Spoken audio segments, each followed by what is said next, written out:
السميع العليم من الشيطان اللعين الرجيم. بسم الله الرحمن الرحيم. الحمد لله رب العالمين والصلاة والسلام على أشرف الأنبياء والمرسلين وخاتم النبيين أبي القاسم محمد صلى الله عليه وسلم وعلى اہل بیتہ طیبین الطاہرین المعصومین ولعنۃ اللہ علی اعدائہم اجمعین. اما بعد فقد قال سبحانہ تبارک تعالی فی قرآن مجید والفرقان الحمید وهو اصدق الصادقین وقولہ الحق. بسم اللہ الرحمن الرحیم. وما ارسلناک الا رحمۃ للعالمین. صلوات محمد. حضرات، یہ 17 ربیع الاول ولادت باسعادت رحمۃ للعالمین خاتم الانبیاء اور ان کے جانشین جعفر الصادق ابن امام محمد باقر علیہ السلام کی مناسبت سے یہ محفل ہو رہی ہے. لہذا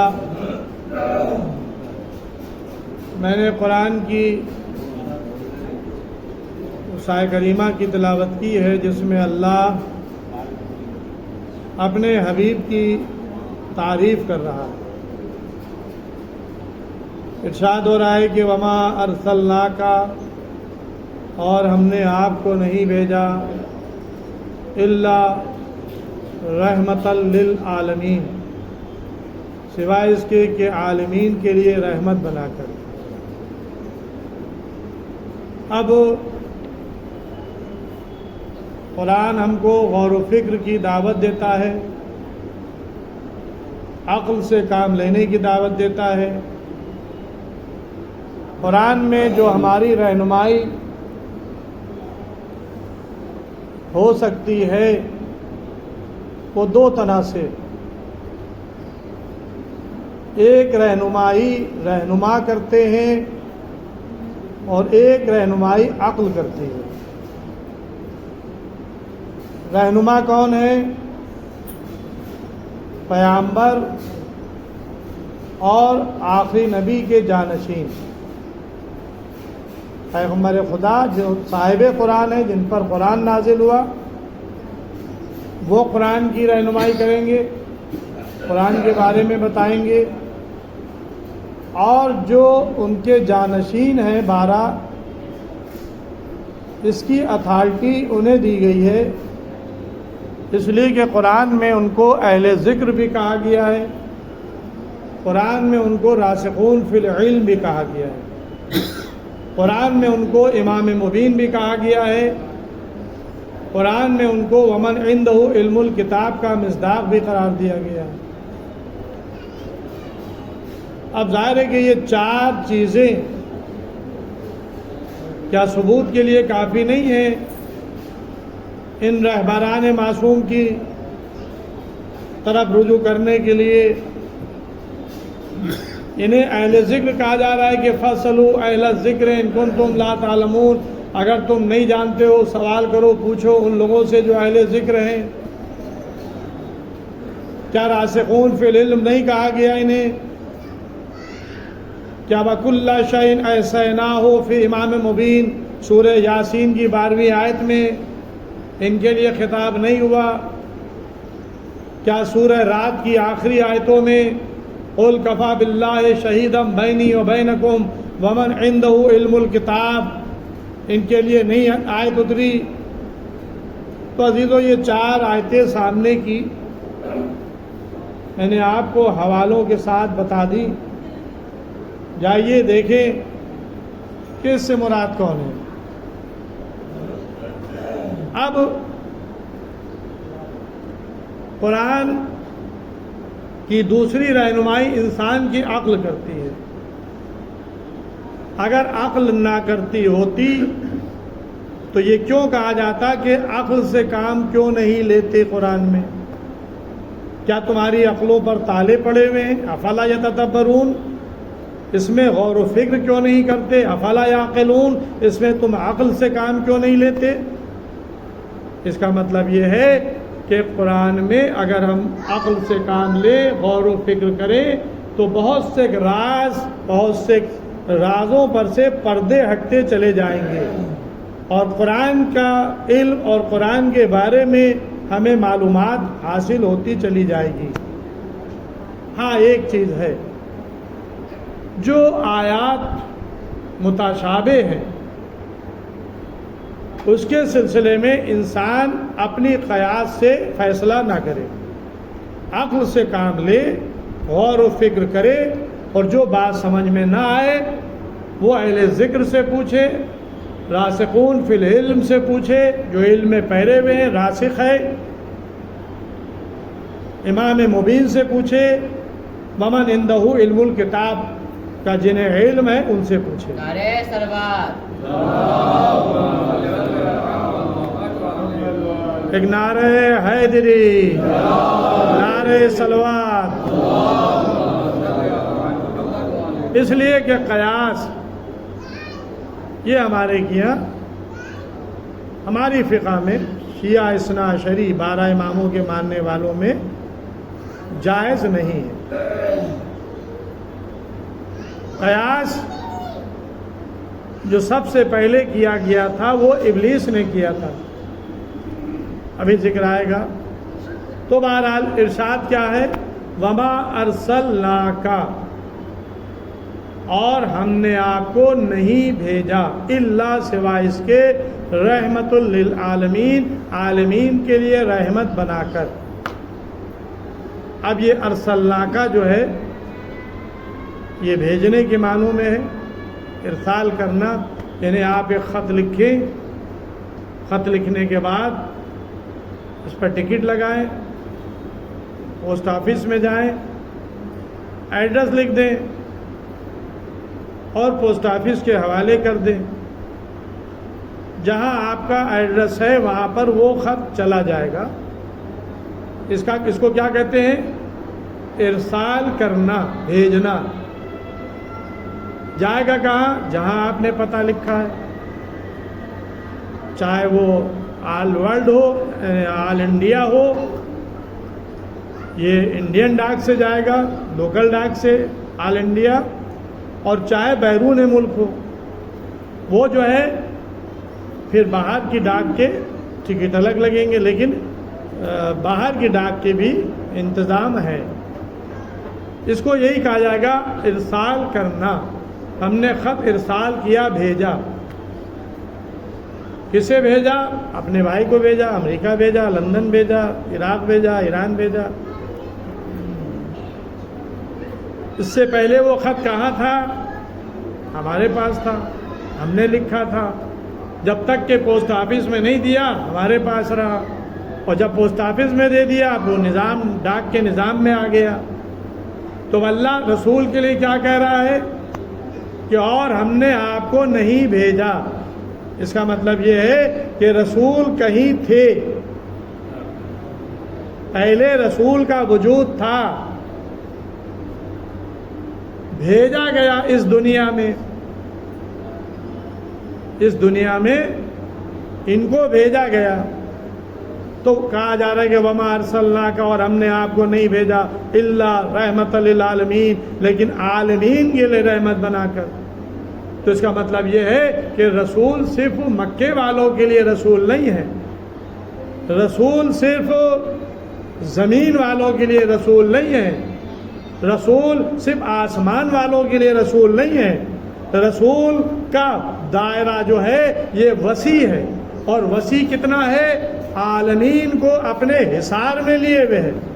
میں ابھی 3 دن پہلے کی مجلس میں عرض کر چکا کہ اللہ نے اپنی ذات کے لیے ارشاد فرمایا کہ الحمدللہ رب العالمین، تمام تعریفیں اس اللہ کے لیے ہیں جو عالمین کا پروردگار ہے۔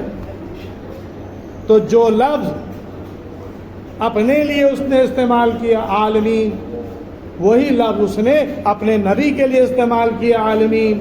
تو جہاں جہاں تک کہ اللہ کی ربوبیت پھیلی ہوئی ہے، وہاں وہاں تک کہ آخری نبی کی رحمت پھیلی ہوئی ہے۔ صلوات محمد وعلیہ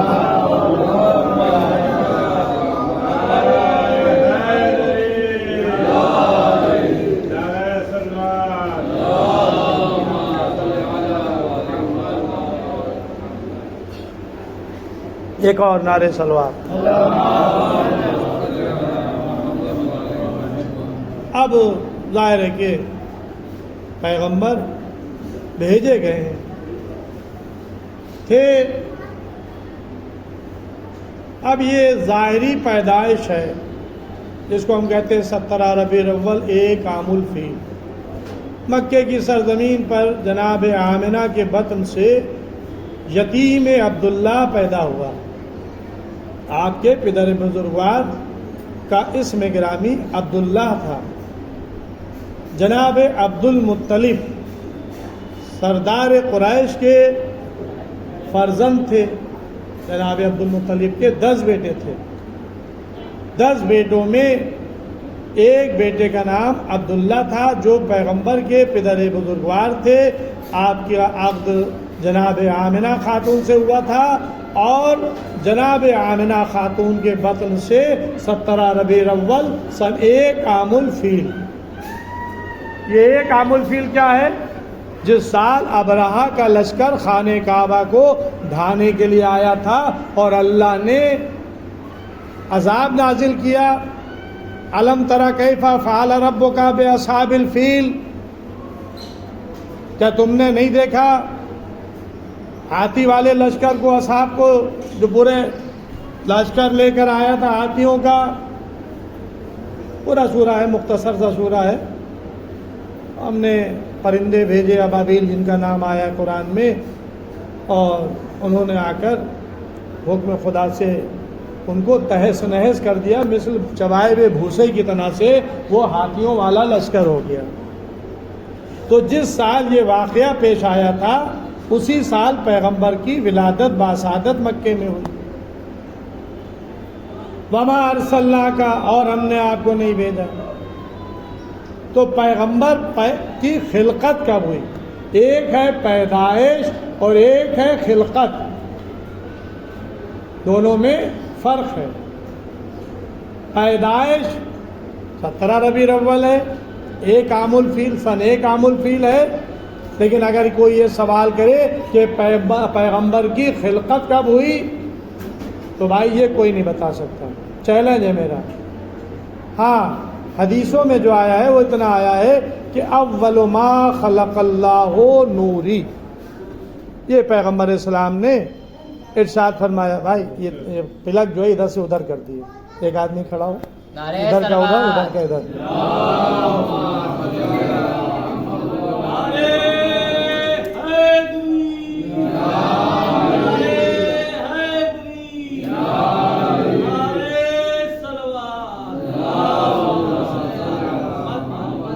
اول ما خلق اللہ نوری، یہ پیغمبر کی حدیث ہے۔ ہم نے، اللہ نے سب سے پہلے میرے نور کو خلق کیا۔ خلق اللہ، اللہ نے خلق کیا سب سے پہلے میرے نور کو۔ یہ پیغمبر کی معتبر حدیث ہے، شیعہ سنی دونوں کتابوں میں آپ کو مل جائے گی۔ اب ظاہر ہے کہ سب سے پہلے کا جب لفظ استعمال ہو رہا ہے کہ اول ما خلق اللہ نوری، تو اس کا مطلب یہ ہے کہ اول مخلوق پیغمبر کی خلقت ہے۔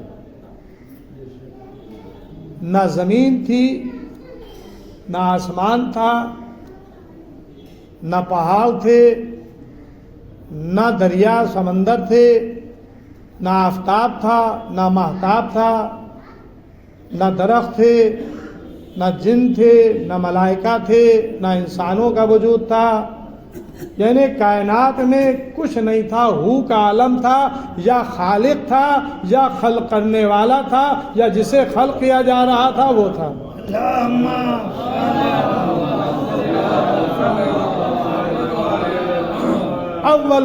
اول مخلوق نور پیغمبر۔ کیا نور پیغمبر تنہا تھا؟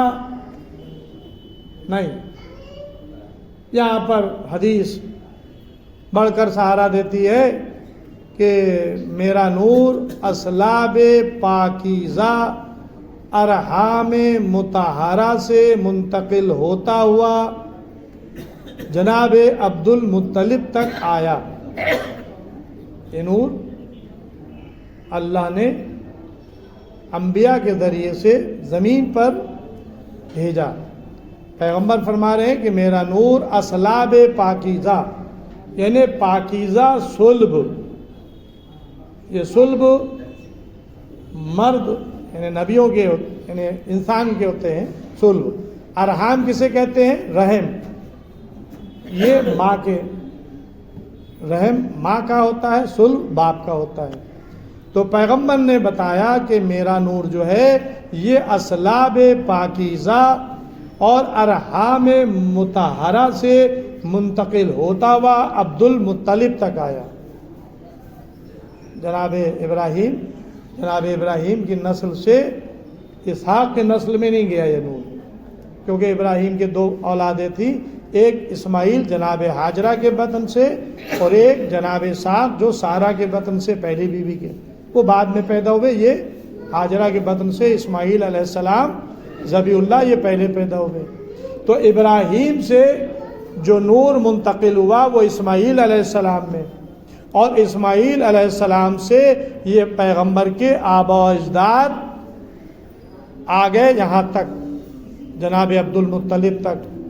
تو پیغمبر فرما رہے کہ میرا نور اصلاب پاکیزہ اور ارحام مطہرہ سے منتقل ہوتا ہوا عبد المطلب تک آیا، اور یہاں پر نور کے 2 ٹکڑے ہو گئے۔ ایک آدھا ٹکڑا نور کا صلب عبداللہ میں چلا گیا، اور آدھا ٹکڑا نور کا صلب ابو طالب میں چلا گیا۔ صلب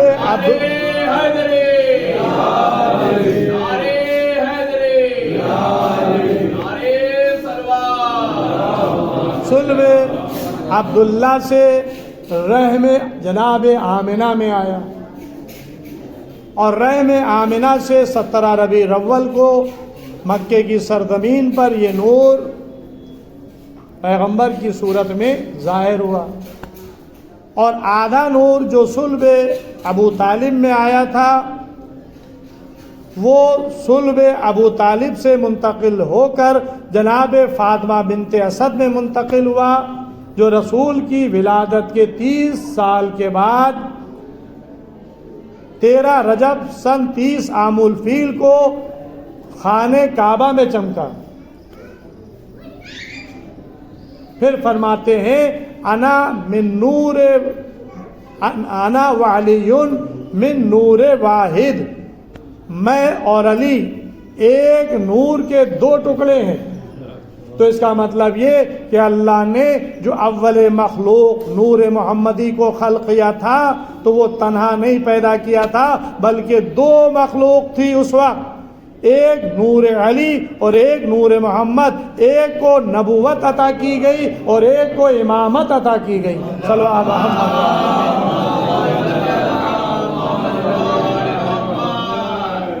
میں نے اس دن قربہ اور محبت اہل بیت کے ذیل میں عرض کیا تھا کہ سب سے قریب کون ہے، تو یہ نور اب ظاہر ہے کہ 2 اور 2 سے پھر 5، یعنی رسول خدا، مولا علی، پھر فاطمہ زہرا، پھر ان کے فرزند حسن حسین، یہ سب قربا تھے، یہ عرش پر جگمگا رہے تھے۔ اللہ نے ان کو جو رہنے کی جگہ دی تھی وہ عرش پر دی تھی۔ اور اب ظاہر ہے کہ پھر سب کچھ خلق کیا گیا، اس لیے کہ یہاں پہ ایک حدیث اور ہے، لولا کا لما خلقت الافلاک، یہ اللہ حدیث قدسی ہے، لولا کا لما خلقت الافلاک، اے میرے حبیب اگر ہم آپ کو خلق نہ کرتے تو یہ افلاک پیدا ہی نہ کرتے۔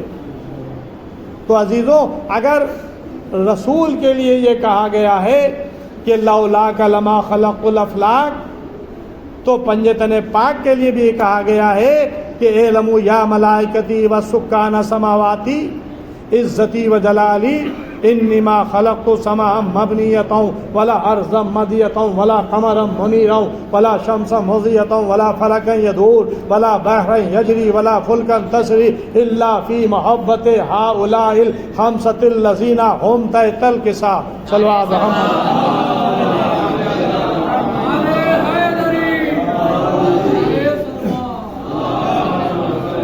اب ترجمہ میں نہیں کروں گا، آپ لوگ سنتے رہتے ہیں حدیث قصہ میں۔ اگر رسول کے لیے یہ کہا گیا کہ لولاک لما خلقت الافلاک، تو پنجتن پاک کے لیے بھی اللہ نے کہا کہ اگر ان کو پیدا نہ کرتے تو نہ زمین کا فرش بنتا، نہ آسمان کا شامیانہ بنتا، نہ یہ بہتے ہوئے دریا ہوتے، نہ یہ دریاؤں میں کشتیاں ہوتی، نہ یہ روشن آفتاب اور ماہتاب ہوتے۔ الا فی محبت ہؤلاء الخمسۃ الذین هم تحت الکساء، ہم نے تو بس ان کی محبت میں پیدا کیا ہے جو اس وقت زیر چادر جمع ہے۔ صلوات محمد۔ اب آپ غور کرتے چلے جائیے، یہ سب اول مخلوق ہے۔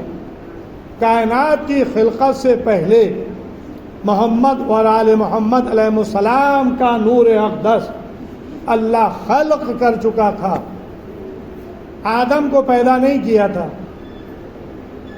انبیاء پیدا نہیں ہوئے تھے۔ ملائکہ سے کہا کہ میں زمین پر اپنا نائب بنانے والا ہوں، مٹی منگائی گئی، آدم کا پتلا بنا۔ بھائی آدم مٹی سے بنے ہیں اور پیغمبر نور سے بنے ہیں، یعنی اللہ نے پیغمبر کی خلقت نور سے کی ہے، آدم کو مٹی سے بنایا، مٹی کی طرف بھیج دیا۔ اب پھر ایک اور حدیث، پیغمبر سے سوال کیا جا رہا ہے، یہاں پہ ذہنوں میں یہ نا کہ وہ 40 سال کے جب رسول ہو گئے تب یہ رسول ہوئے، نہیں، ہمارا عقیدہ نہیں ہے، رسول کی تعلیم بھی نہیں ہے۔ رسول سے پوچھا جا رہا ہے کہ یا رسول اللہ آپ نبی کب سے ہیں؟ تو رسول نے کیا کہا؟ کنت نبیا و آدم بین الماء والطین، میں اس وقت بھی نبی تھا جب آدم آب و گل کے درمیان تھے۔ کیا کہا؟ میں اس وقت بھی نبی تھا جب آدم آب و گل کے درمیان تھے، یعنی ابھی آدم کی خلقت نہیں ہوئی تھی، اور رسول کہہ رہے میں اس وقت بھی نبی تھا۔ تو آپ اس نبی کی حد معین کرنا چاہتے ہیں جس کی کوئی حد نہیں ہے، یا رسول جانے یا اللہ جانے، جس نے خلق کیا ہے وہ جانے یا جسے خلق کیا گیا ہے وہ جانے۔ آدم جب خلق ہوئے اور جنت کی سیر ان کو کرائی گئی، جنتوں کو دیکھتے ہوئے جا رہے تھے، اور جب یہ پہنچے عرش کے قریب تو انہوں نے عرش پہ لکھے ہوئے دیکھا، کچھ اشباح دیکھے، چہرے دیکھے، تو انہوں نے جبرائیل سے کہا یا جبرائیل کیا مجھ سے پہلے بھی اللہ نے کسی کو پیدا کیا ہے؟ تو جبرائیل نے وہیں ان کو جواب دے دیا، اے آدم اگر اللہ ان کو پیدا نہ کرتا تو تم کو بھی نہ پیدا کرتا، انہی کی وجہ سے تمہاری خلقت ہوئی ہے۔ نام لکھے ہوئے دیکھے، اے آدم ان ناموں کو یاد کر لو، اب یہ قربا ہیں اللہ کے قریب ترین، ان کو یاد کر لو ناموں کو، ایک وقت پڑے گا جب تمہیں ناموں کی ضرورت پڑے گی۔ آدم سے ترک اولا ہوا، آدم نے خود کوئی گناہ نہیں کیا تھا، جو کام ان کے شایان شان نہیں تھا وہ سرزد ہو گیا تھا، ابلیس پھل لے آیا تھا اس درخت کا جس درخت کے قریب اللہ نے آدم کو جانے سے منع کیا تھا۔ آدم گئے نہیں، پھل توڑا نہیں، یہ کام ابلیس کا تھا۔ وہ پھل توڑ لایا، ہوا کے پاس لے آیا اور پوری کہانی سنا دی۔ ہوا اس کے کہنے میں آ گئی، آدم کے سامنے پھل لا کے دے دیا اور خود بھی کھا لیا اور آدم نے بھی کھا لیا۔ جنت کے لباس اتر گئے، حکم ہوا کہ زمین پر چلے جاؤ اور